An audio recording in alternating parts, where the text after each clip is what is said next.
So what does the second line of our piano represent in GarageBand? Okay, so what it does, it will start, or it will present all the chords in another inversion. So if the E was here, what we're going to do is we're going to take now this E and we're going to put it here to get an inversion. So we take this E and we put it and we put it up. And now what GarageBand is going to do is going to take all these notes and it's going to put them above.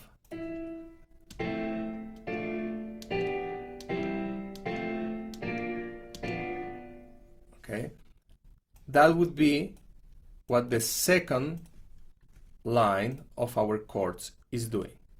Now, I'm going to take exactly the same chords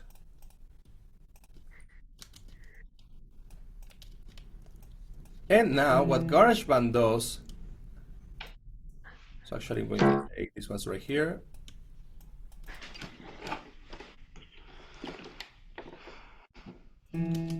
Okay, now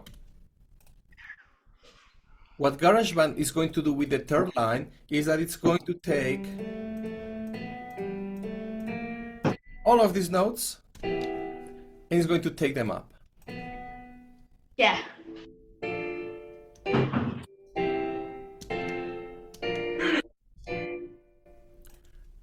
Now, in the fourth line, what GarageBand does is it takes again the lower note and takes them up.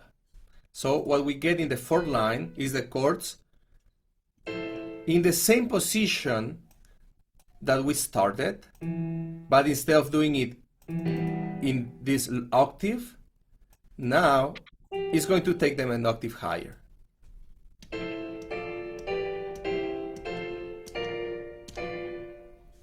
And then finally,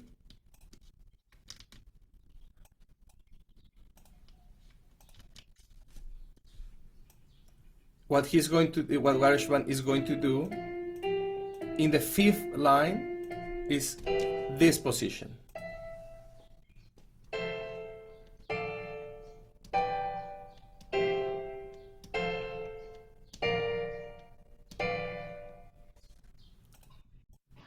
Okay, so let's see what every one of these lines of GarageBand is.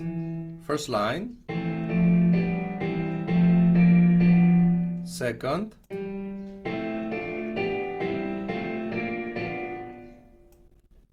fourth,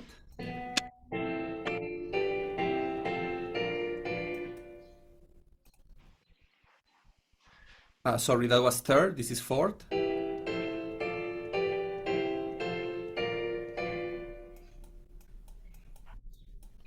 And the fifth line.